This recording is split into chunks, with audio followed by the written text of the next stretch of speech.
내 안에 거하라. 나도 너희 안에 거하리라. 가지가 포도나무에 붙어있지 아니하면 스스로 열매를 맺을 수 없음 같이 너희도 내 안에 있지 아니하면 그러하리라. 나는 포도나무요 너희는 가지라. 그가 내 안에 내가 그 안에 거하면 사람이 열매를 많이 맺나니 나를 떠나서는 너희가 아무것도 할 수 없음이라.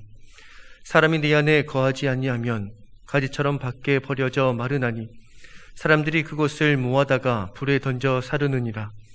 너희가 내 안에 거하고 내 말이 너희 안에 거하면 무엇이든지 원하는 대로 구하라. 그리하면 이루리라. 너희가 열매를 많이 맺으면 내 아버지께서 영광을 받으실 것이요 너희는 내 제자가 되리라. 아버지께서 나를 사랑하신 것 같이 나도 너희를 사랑하였으니 나의 사랑 안에 거하라. 내가 아버지의 계명을 지켜 그의 사랑 안에 거하는 것 같이 너희도 내 계명을 지키면 내 사랑 안에 거하리라. 내가 이것을 너희에게 이름은 내 기쁨이 너희 안에 있어 너희 기쁨을 충만하게 하려 함이라. 내 계명은 곧 내가 너희를 사랑한 것 같이 너희도 서로 사랑하라 하는 이것이니라. 아멘. 네, 너무나 귀한 찬양 감사드립니다. 네, 호산나 찬양대 통해서 또 하나님이 큰 영광 받으셨으리라 믿습니다. 네, 오늘은 주님의 날이면서 또 우리가 지키는 설날이기도 하죠. 여러분들 정말 새롭게 시작하는, 다시 시작하는 은혜를 여러분 모두가 누리게 되시기를 축복합니다. 여러분, 우리가 믿음 생활을 하다가도 때로 우리가 공허함을 느낄 때가 있습니다. 간절히 기도를 올려드려도 아무 일도 일어나지 않는 것 같아서 그 상황 가운데 지쳐가기도 하죠. 그리고 또 이젠 더 이상 내가 신앙적으로 무너지는 삶 살지 말아야겠다. 결단하지만 삶에서는 여전히 죄 가운데 무너지는 우리 삶을 발견하기도 합니다. 그래서 더 낙심하게 되는 거죠. 그리고 난 가망이 없어. 믿음 생활에 침체를 경험하기도 합니다. 그리고 결국 내가 기도해도 무슨 소용이 있겠나. 기도 없는 삶으로 빠져들기도 하고 믿음을 전혀 사용하지도 못하고 살게 되기도 합니다. 여러분, 왜 우리가 열심히 믿음 생활 하려고 시작했는데 기도가 멈춰지고 믿음 생활은 힘을 잃게 되는 걸까요? 진짜 무엇이 문제이기 때문에 그런 걸까요? 오늘 우리가 잘 살펴야 하는 그런 질문입니다. 주님과의 관계에 문제가 있다면 우리의 믿음 생활이 늘 흔들리는 것이죠. 예수님께서 말씀하시기를 요한복음 3장 5절에 예수께서 대답하시되 진실로 진실로 내게 이르노니 사람이 물과 성령으로 나지 아니하면 하나님 나라에 들어갈 수 없느니라. 예수님께서 성령으로 거듭나야 한다. 그래야 하나님 나라에 들어갈 수 있다. 이렇게 말씀을 하세요. 여러분, 우리가 거듭나야 한다는 것입니다. 성령으로 거듭난다. 이것은 우리가 존재하는 우리의 삶의 방식이, 존재의 방식이 완전히 뒤바뀌어야 한다. 그런 말씀이에요. 그러면 여러분, 우리의 믿음 생활에서 무엇이 근본적으로 바뀌어야 하는 걸까요? 우리가 무엇을 이루고자, 정말로 무엇을 이루기를 위하여 구하는 것에 앞서서 우선적으로 내 삶의 존재 방식이 주의 말씀을 따라 변화되기를 우리가 구하고 기도해야 할 줄로 믿습니다. 여러분, 거듭나는 것, 내 삶의 존재 방식이 뒤바뀌는 것은 다른 것이 아니라 주님과 우리와의 관계가 완전히 새로워지는 것을 말합니다. 아마 오늘 말씀을 여러분 들으시면서 존재 방식이 변한다는 게 이게 무슨 말인가, 그런 질문이 있으신 분이 계실 거예요.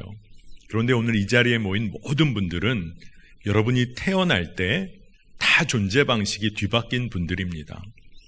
여러분, 엄마, 어머니의 뱃속에서 다 계셨잖아요. 그러다가 태어나게 되는 순간에 그 어머니의 뱃속에서는 탯줄로 연결이 되어서 영양과 생명을 유지하는 데 필요한 모든 그런 자양분들이 공급되는 방식으로 우리가 존재했었어요. 그런데 태어나는 그 순간에 낯선 사람이, 옛날에는 의사 선생님이 그러시기도 했고 지금은 대부분 아빠들인데 아주 해맑은 얼굴로, 막 감동한 얼굴로 탯줄을 가위로 잘라버리는 겁니다.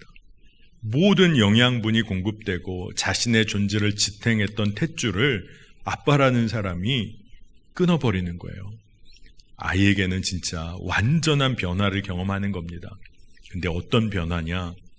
그냥 자동적으로 모든 것이 공급되는 그런 삶의 존재 방식에서 이제는 부모의 사랑을 공급받아야만 사는 존재가 된 거예요. 우리 인간처럼 태어나서 성인이 될 때까지 부모의 돌봄이 없으면 정말로 살아남기 어려운 삶을 사는 존재는 아마 인간밖에 없는 것 같아요. 다른 동물들은 태어나자마자 얼마가 지나지 않아서 혼자 막 뛰어다니기도 합니다. 그런데 우리 인간은 어떻죠? 부모의 사랑을 정말로 경험하지 않으면 살아갈 수 없는 존재예요. 그러면 태어난 아기가 할 수 있는 일이 딱 한 가지가 있어요. 뭘까요? 부모님의 사랑을 믿고 사는 거예요. 부모님이 날 사랑하신다. 이거 하나 믿고 살아가는 겁니다. 그러니까 어린아이들이 하는 일이 뭐예요? 엄마 아빠에게 뭐가 좀만 불편하면 우는 거죠. 이거 해주세요. 이거 해주세요. 그러면서 아이가 믿음으로만 살아가는 존재가 되는 거예요. 부모의 사랑을 믿고 사는 존재로 뒤바뀐 겁니다. 여러분은 이런 믿음을 가지고 하나님의 사랑을 누리며 살고 계십니까? 여러분, 진짜 중요한 그런 질문이에요. 여러분, 존재 방식이 바뀐다는 것은 우리가 본래 어떤 존재인가를 그 의미를 깨닫는 것과 연관이 되어 있습니다. 오늘 말씀을 보니까 예수님은 포도나무요, 우리는 가지라 했습니다. 우리의 생명의 근원이 예수님이시라는 거예요. 그분으로부터 날마다 필요한 영양분을 공급받는 겁니다. 그러니까 우리가 잘 생각해 봐야 합니다. 우리 삶에 우리가 스스로 열매 맺기 위해서 사는 삶이 얼마나 건조한 삶인지, 내 힘과 계획으로 사는 인생이 아니라 우리의 삶은 원래 주님의 뜻에 따라 열매가 맺혀지는 삶이라는 거예요. 그러니까 우리 믿음의 삶의 출발점은 우리가 주님과 예수 그리스도와 건강한 관계를 맺는 것으로부터 시작이 되는 거예요. 예수 그리스도와 온전한 연합을 누리는 사람은 그들의 삶의 방향과 지향이 완전히 뒤바뀝니다. 주님을 위해서 사는 존재가 되고 이웃과 타자를 위해서 사는 존재가 되는 거예요. 고린도후서 5장 15절 말씀을 봅니다. 그가 모든 사람을 대신하여 죽으심은 살아있는 자들로 하여금 다시는 그들 자신을 위하여 살지 않고 오직 그들을 대신하여 죽었다가 다시 살아나신 이를 위하여 살게 하려 함이라. 아멘입니다. 하나님의 사랑을 알게 되니까 어려움에 처한 사람, 누군가 고난에 처한 사람, 그 사람에게 민감하게 반응하게 돼요. 책임 있게 응답하게 됩니다. 기도를 해도 자기 문제만을 위해 기도하다가 이제는 중보의 기도자로 서게 되는 거죠. 또 공동체적인 사랑과 나눔에 눈이 열리게 되는 겁니다. 그리스도와 온전한 연합을 누리기 시작하면 신앙생활의 목적과 방향이 달라지는데 하나님을 깊이 알아가고 싶어지는 거예요. 그러면서 우리 삶이 바뀌어집니다. 기도를 해도 하나님을 더 알고 싶어서 하게 되는 거예요.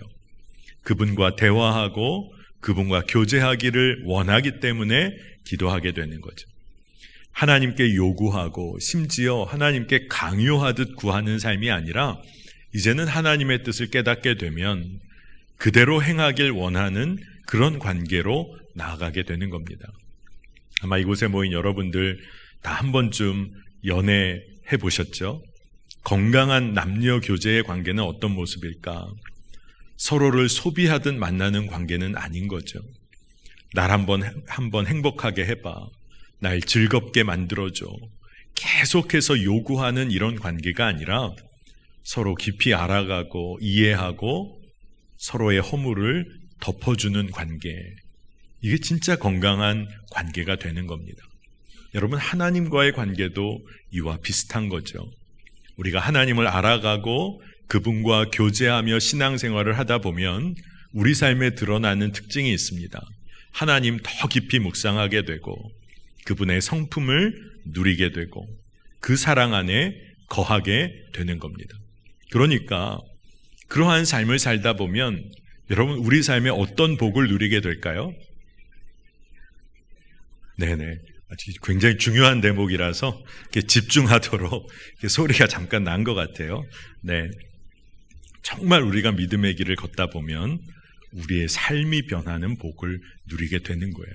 우리 존재가 변하는 복을 누리게 됩니다. 외적 환경이 변화되면 좋겠다고 막 기도하였는데 하나님이 주시는 복은 우리 존재가 변화되는 복을 누리게 됐다는 거예요. 자기 중심적으로 기도했던 자가 이제는 하나님의 마음을 깨닫고 그리고 하나님으로부터 부어지는 기쁨을 알게 되는 겁니다. 여러분 하나님께서는 우리를 자녀 삼으셨어요. 아무 조건 없이 우리를 사랑해 주십니다. 그리고 하나님과의 그 교제가 깊어지다 보면 우리가 먹고 사는 문제에 대한 두려움으로부터 염려로부터 조금씩 자유로워집니다. 왜냐하면 자녀의 삶을 하나님이 책임져 주시기 때문에 그래요. 그런데 여러분 오해하면 안 됩니다. 먹고 사는 문제 중요한 문제입니다. 그리고 기도해야 해요. 그런데 여러분이 하나님께 기도했다면 하나님께 맡겨드렸다면 그 기도로 족하다는 거예요. 여러분 한번 상상을 해보십시다. 여러분에게 아주 어린 유치원 갈 정도의 아이가 하나 있는데 그 아이가 일어나서 아침에 아침밥을 달라고 간구하기 시작해요. 엄마 아침밥을 꼭 주셔야 합니다. 너무 진지하게 아침밥을 달라고 간구하는 겁니다. 얘가 왜 이러나? 근데 점심 끼니 때가 돼서 아이가 눈물을 흘리면서 점심을 주셔야 합니다. 점심을 주세요. 막 너무나 진지하게 부르짖는 거예요. 여러분 저녁이 되니까 얘가 더 좀 상태가 심각해졌어요. 막 두 손을 들고 부르짖고 통곡을 하면서 저녁을 달라고. 여러분 우리가 좀 헛웃음이 나오잖아요. 그런데 우리가 꼭 이와 같이 믿음 생활할 때가 있다는 겁니다. 우리의 완전한 부모님이신 하나님께 이 문제는 맡겨드리는 거예요. 먹고 사는 문제가 중요하지 않아서 기도하지 그냥 대강 기도하라는 것이 아니라 그걸 완전히 맡겨드리는 거예요. 그리고 우리가 책임 있게 감당해야 될 우리의 몫을 우리 삶에서 감당하는 겁니다. 일터에서, 공부하는 현장에서, 섬겨야 하는 곳에서 먹고 사는 문제에 매여 사는 게 아니라 책임을 감당하며 사는 거예요. 여러분 완전한 또 완벽한 최고의 요리사가 여러분에게 하나의 아주 멋진 식사를 지금 준비해 준다고 한번 상상해 보세요. 그러면 여러분 어떻게 하는 게 맞을까요? 여러분이 그 요리사에게 이것 좀 더 넣으세요. 요건 좀 빼세요. 이거 맛이 이거 안 되겠습니다. 여러분 이렇게 하는 것은 진짜 어리석은 일이죠. 다른 게 아니라 진짜 완전한 최고의 요리사 앞에서는 그저 기쁨으로 기대하는 거예요. 얼마나 멋진 요리가 준비될까? 이것을 내가 얼마나 기쁨으로 누리게 될까? 기대하는 겁니다.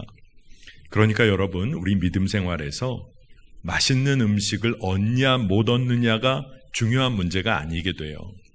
내 삶을 책임지시는 하나님을 내가 신뢰함으로 그분의 성품을 누리느냐가 중요한 문제가 됩니다.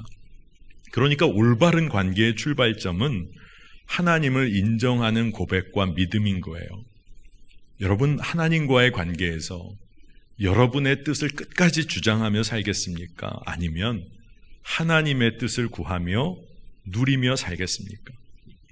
여러분 하나님께서는 당신의 뜻을 우리에게 알리기를 원하세요. 또 기록되어진 말씀을 통해서도 우리에게 당신의 마음을 알려주십니다. 그런데 때로는 우리가 순종하기 어려운 마음도 들기도 하고 하지만 그 말씀을 이루기 위해서 우리가 애써보고 몸부림치기도 합니다. 그런데 여러분 꼭 기억하세요. 하나님께서는 하나님의 말씀을 하나님께서 이루십니다. 말씀하신 분이 이루세요. 그러니까 우리가 하나님의 뜻을 구하고 나아갈 때 우리를 통해서 역사하시는 하나님만이 드러나게 되는 거예요. 그러니까 우리는 그걸 믿고 나가는 겁니다. 주님과의 연합, 그리스도와의 온전한 연합이라는 것은 또한 아주 특별한 의미가 있는데, 주님과 자녀인 우리가 만나고 연합한다는 것은 주체와 주체의 만남, 연합이라는 의미가 있습니다. 아마 이게 무슨 의미일까 생각하시는 분이 계실 거예요. 세상 사회에서 살다 보면 누군가는 주체가 됩니다. 주인공 노릇을 합니다. 그리고 누군가는 대상이 되고 누군가는 남이 정해준 대로 살아야 하는 경우가 많아요. 갑과 을의 관계라고 우리가 보통 그러잖아요. 갑이 있으면 을로 살아야 하는 사람이 있는 거죠. 그런데 주님과의 연합은 그렇지 않다는 거예요. 하나님과 우리는, 하나님 계시면 우리는 그분의 자녀로, 존귀한 주의 자녀로, 온전한 인격체로 하나님께서는 우리를 만나주세요. 그러니까 주체와 주체가 만나게 됩니다. 하나님께서는 우리를 완전한 당신의 자녀로 사랑의 연합으로 만나주세요. 그러니 하나님과의 만남의 그 관계에는 아픔도 상처도 왜곡된 모든 것들도 다 사라지게 되고 온전히 건강한 관계를 누리게 되는 겁니다.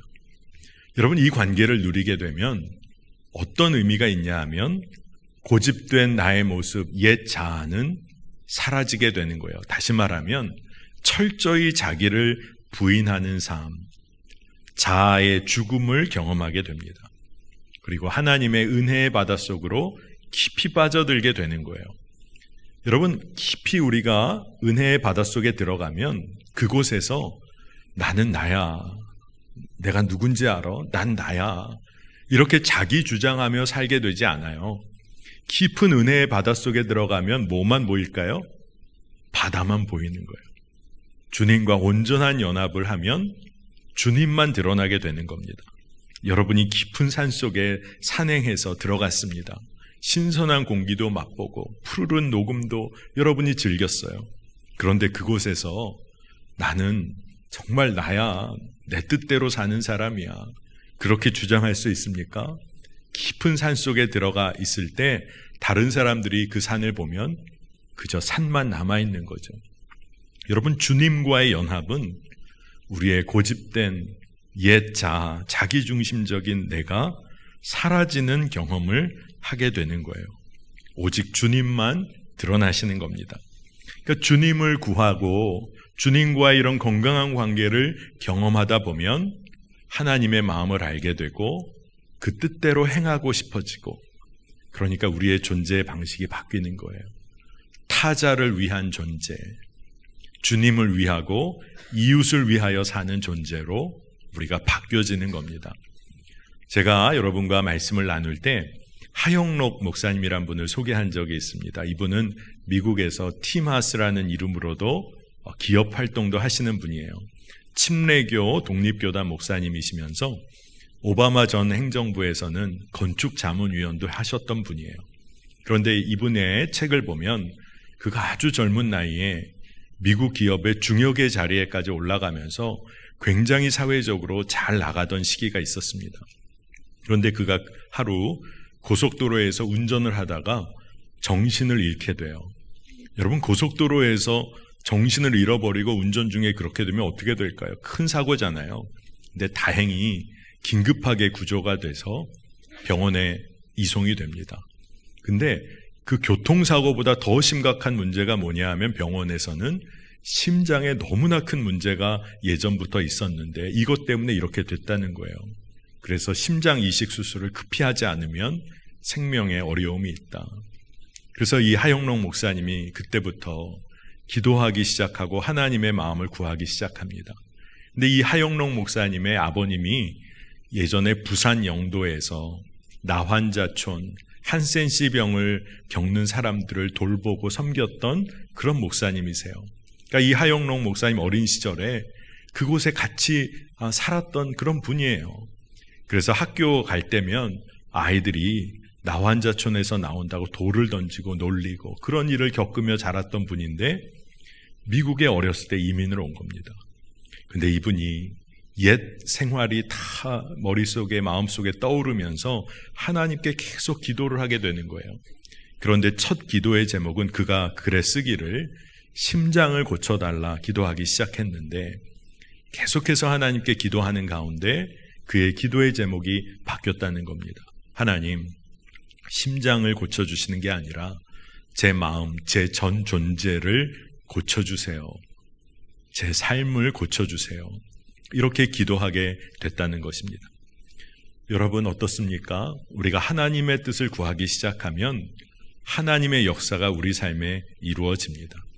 그리고 하나님은 우리를 통해서 그 일을 하기를 원하세요. 우리를 지으신 하나님께서 우리를 통해서 예수 안에서 선한 일을 이루시기를 원하시는 겁니다. 에베소서 2장 10절 말씀을 보면 우리는 그가 만드신 바라 그리스도 예수 안에서 선한 일을 위하여 지으심을 받은 자니 이 일은 하나님이 전에 예비하사 우리로 그 가운데서 행하게 하려 하심이라. 아멘입니다. 하나님이 우리를 이렇게 이미 계획하셨다는 거예요. 그렇게 지으셨다는 겁니다. 예수님 안에서 선한 일을 하도록. 그러니까 우리가 아무리 어렵고 힘들고 연약할 때도 우리가 기도할 때 하나님은 응답하시며 우리의 삶을 도우세요. 그런데 그 일을 도우시는 이유는 우리를 통하여 선한 일을 하기 원하시는 하나님의 계획이 있기 때문에 그렇습니다. 그러니까 주님과 온전히 연합한다. 내 삶의 변화가 일어나는 거예요. 내 자신이 변화하는 겁니다. 주님과의 온전한 관계를 맛본 사람은 변화할 수밖에 없는데요. 여러분 이런 생각 해보셨습니까? 최고의 음식을 맛본 사람은 다른 음식 같은 종류의 같은 음식일지라도 맛보면 이 음식은 맛이 좀 빠졌어. 이 맛이 아니지. 너무나 정확하게 알게 됩니다. 최고의 음식을 맛봤기 때문에. 여러분 주님과 연합하여 가장 건강하고 행복하고 아름다운 관계를 맛본 사람은 이 땅의 삶을 살 때 상처 있고 아파하고 왜곡된 관계를 경험할 때 어떨까요? 이 관계가 잘못된 관계구나. 이거를 새롭게 세워가야겠구나. 사명을 깨닫게 되는 거예요. 불의한 관계를 보게 되면 바로 잡으려는 마음이 들 수밖에 없어요. 어려운 사람들을 만나면 그들을 도울 수밖에 없는 거예요. 그러니까 그리스도와의 온전한 연합은 우리가 이 땅에서 새로운 관계를 세워내는 사명자로 우리를 이끌어내는 겁니다. 여러분 탕자의 비유 아시잖아요? 탕자의 비유 이야기를 다 할 필요는 없을 것 같습니다. 막내 아들이 집에 돌아오기로 결정을 하잖아요. 이제는 죽을 수밖에 없는 자신의 삶을 보고 자신의 죄를 인정하고 그저 그가 돌아옵니다. 탕자가 한 가장 잘한 일 딱 한 가지. 그가 돌아온 거예요. 아버지 집으로 돌아온 거 그거 하나 잘했어요. 근데 그 이후는 아버지가 다 하십니다. 뛰어나와 맞이하시고 가락지 끼워주시고 신발 신기시고 송아지 잡아 잔치해 주시고 그리고 많은 사람들 앞에서 자녀의 특권을 회복시켜 주세요. 여러분 주님께 돌아가서 주님 안에 거하는 삶을 살기 시작하니까 모든 아픈 상처의 관계가 회복됩니다. 탕자의 비유에는 기록되어 있지 않지만 그 이야기의 그 뒷부분은 어떻게 될까요? 이 탕자가, 이 둘째 아들이 이제는 새로운 관계를 세우는 자로 서지 않았겠어요? 아버지의 사랑을 그가 경험했기 때문에 이제 사랑하고 섬기는 삶을 그가 살지 않았겠습니까? 그 아들이 뭐가 두려울까요? 이제는 완전히 새로운 삶, 새로운 관계를 열어가는 자가 되었을 겁니다. 여러분 오늘 말씀에도 오늘 무엇이든지 원하는 대로 구하면 이루어 주신다는 비밀이 담겨 있는 말씀이 있어요. 새로운 관계를 세워나갈 때 진짜 놀라운 말씀입니다. 이 말씀은 7절 말씀인데 너희가 내 안에 거하고 내 말이 너희 안에 거하면 무엇이든지 원하는 대로 구하라. 그리하면 이루리라. 아멘. 많은 경우에 이 말씀 은혜를 많이 받으시더라고요. 그리고 뒷부분에서 은혜를 받으십니다. 무엇이든지 원하는 대로 구하라. 그리하면 이루리라. 그런데 여기에 전제 조건이 있다는 거예요. 하나님 안에 거하고 하나님의 말씀이 우리 안에 거하여야 한다는 전제 조건이 있어요. 그러니까 주님과 온전히 연합해야 한다는 겁니다. 하나님의 뜻이 우리 삶에 이루어지는 일은 우리의 삶의 방식이 주님과 건강히 관계를 맺을 때 가능하다는 거예요. 주의 말씀이 내 삶에서 일해야 한다는 겁니다. 그래서 오늘 말씀을 계속 따라가 보면 주님의 말씀이 내 안에 거한다는 것은 무슨 의미일까? 성경은 아버지의 사랑 안에 거하는 것이라고 했어요. 아버지의 사랑 안에 거하는 것은 무슨 의미인가? 말씀과 계명을 지키는 거라고 했습니다. 그런데 말씀과 계명, 그 계명의 핵심이 뭐냐? 서로 사랑하는 것이다. 여러분, 그러니 우리가 주님 안에 거하는 삶은 서로 사랑하는 삶으로 귀결이 돼요. 그래서 이 모든 일의 변화를 8절이 한마디로 요약을 합니다. 너희가 열매를 많이 맺으면 내 아버지께서 영광을 받으실 것이요 너희는 내 제자가 되리라. 예수님의 말씀이 너희가 내 제자가 될 거야. 내 제자가 될 거야. 이렇게 말씀하고 계시는 거예요. 너희가 원하는 대로 하나님의 뜻을 구했어? 그러면 욕망 따라, 욕심 따라, 내 주장 따라 구한 것이 아니라 이제 하나님의 뜻이 이루어지기를 구했으니까 이제는 그 모든 것이 이루어질 거야. 그리고 너는 내 제자가 될 거야. 이게 예수님의 말씀이세요. 이게 참 놀랍습니다. 진짜 변화는 뭐냐? 여러분이 주의 제자가 되는 거예요. 제가 예전에 목회하던 교회에서 있었던 일인데 제가 이렇게 교회를 향해 가고 있었습니다. 그런데 어느 분이 너무 반갑게 저에게 인사하면서 목사님 하며 오시는데 문제는 제가 그분이 누군지를 모르겠는 거예요. 반갑게 인사를 했습니다. 그랬더니 자신 소개를 하시는데 목사님 지난 금요 집회 때 집회 후에 목사님들이 다 이렇게 안수기도를 해주시는데 이렇게 기도를 받으려고 줄을 서다 보니까 저에게 기도를 받게 됐다는 거예요. 근데 오랫동안 디스크 통증과 저림이 있었는데 그게 다 사라졌다는 겁니다. 감사하다고. 주님이 하신 거죠. 여러분, 저에겐 그런 힘이 없습니다. 이 이야기 오해하지 마세요. 그런데 이분이 그렇게 감사해서 사랑부 교사로 헌신을 하셨다는 거예요. 사랑부가 뭐냐 하면 그 교회에서 장애인 학생들을 섬기고 그들이 모여 예배하는 부서를 사랑부라고 했어요. 근데 거기에 선생님들이 정말 많이 필요하거든요. 근데 교사로 헌신해서 지금 교사 모임 가고 있는 길이라는 겁니다. 참 감사했던 게 많은 경우 우리가 기도하고 믿음 생활하다 내가 원하는 것을 얻게 되면 믿음 생활이 거기서 멈출 때가 많아요. 기도 열심히 하다가 내가 원하는 것을 조금이라도 맛보면 거기서 멈출 때가 많아요. 그런데 이분이 그것에 감사하며 정말 주의 제자로 서서 하나님의 뜻을 실천하는 자리까지 나가셨다는 게 너무 감사하더라고요. 여러분, 제자가 된다는 게 무슨 의미입니까? 예수님 당시는 제자는 스승과 함께 먹고 자고 생활을 다 같이 하는 거예요. 그러니 예수님의 모든 삶을 보고 배운 자가 제자예요. 주님과 동행한다는 의미는 다른 의미가 아니라 스승의 눈으로 바라보고 스승의 손과 발이 되어서 그 실천을 하는 사람이 제자예요. 그러니까 예수님의 눈으로 사람을 보게 되고 예수님의 마음으로 모든 일을 대하는 자가 제자인 거예요. 그러니 하나님의 뜻을 구하며 살았더니 누리게 되는 복이 제자가 되는 거라는 겁니다. 아마 여러분 중에 그렇게 믿음 생활 열심히 했는데 제자가 되는 게 복이야? 그게 뭐야? 이런 마음 있으신 분 있으실지 몰라요. 그런데 그리스도인 하나님의 자녀로 우리가 하나님의 마음을 모르고 산다는 것은 진짜 비참한 일이에요.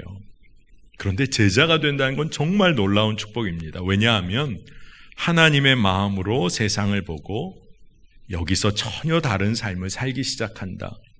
이 땅에서 하나님 나라를 산다. 구체적인 내 삶의 변화가 일어난다. 이건 진짜 축복 중에 축복입니다. 그리고 더 놀라운 것은 그 하나님을 더 깊이 알아가게 된다는 거예요. 오늘 내가 누리는 하나님의 사랑이 내일 보니까 더 측량할 수 없을 정도로 놀랍다. 성령께서 그것을 알게 해주시고 그 사랑이 동력이 돼서 놀라운 삶을 실천하게 되는 겁니다. 에베소서 3장 18절 19절입니다. 능히 모든 성도와 함께 지식에 넘치는 그리스도의 사랑을 알고 그 너비와 길이와 높이와 깊이가 어떠함을 깨달아 하나님의 모든 충만하신 것으로 너희에게 충만하게 하시기를 구하노라. 간절한 기도죠. 여러분, 하나님의 사랑은 놀랍습니다. 그런데 이것을 깨달아 알아 하나님의 충만하신 것으로 우리의 삶이 채워지게 된다는 거예요. 여러분, 그러니 그리스도와의 온전한 연합은 우리를 제자로서의 삶으로 이끌어 줍니다. 하나님의 뜻이 최우선인 삶을 사는 거예요.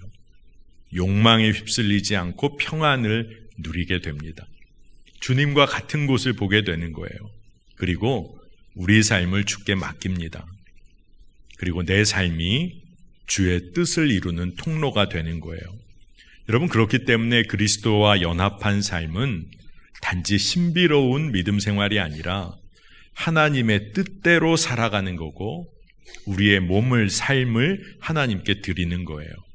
여러분이 그 삶을 누리게 되시기를 축복합니다.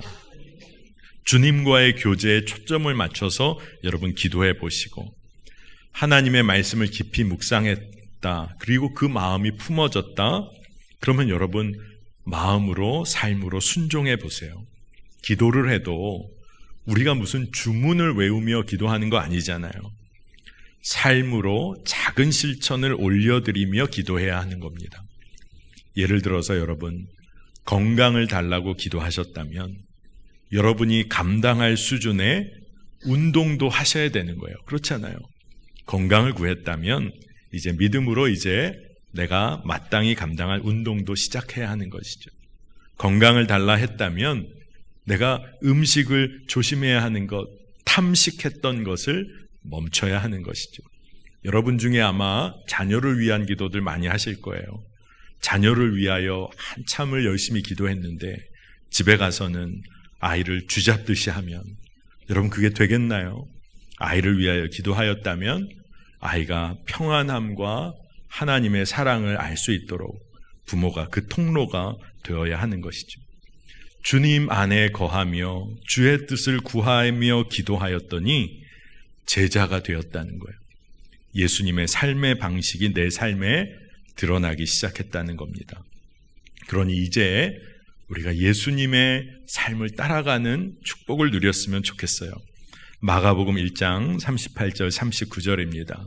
이르시되 우리가 다른 가까운 마을들로 가자.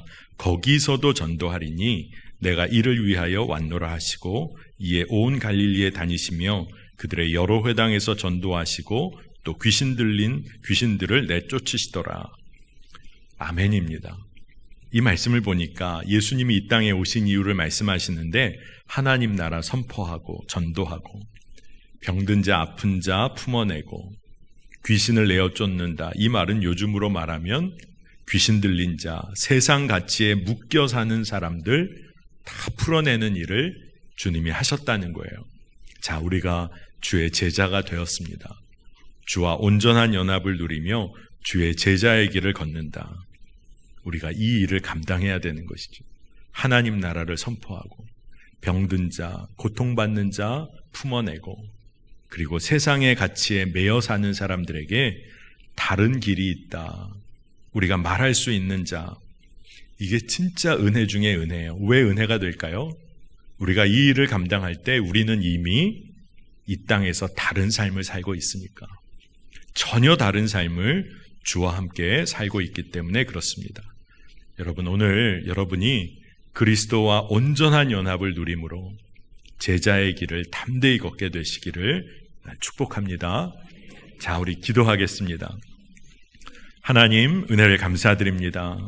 주님을 마음껏 예배할 수 있는 주의 자녀로 우리를 불러주심에 감사를 드립니다. 주님, 주님의 마음과 시선을 그대로 알아 행하는 제자의 삶 살게 하소서. 하나님, 우리의 삶 자체가 바뀌어지는 은혜를 누리게 하여 주옵소서. 그리스도와 온전한 연합을 누리고 주님 안에 거할 뿐더러 이제는 사명을 감당하게 하소서. 주님, 세상에 아파하고 상처받은 관계를 주 안에서 새롭게 만들어내는 일에 우리 성도들의 삶을 사용하여 주옵소서. 우리가 말씀대로 사는 은혜 놓치지 않고 주님 따르는 주의 자녀, 주의 제자로 담대히 살게 하여 주옵소서. 감사드리며 예수님의 이름으로 간절히 기도합니다. 아멘.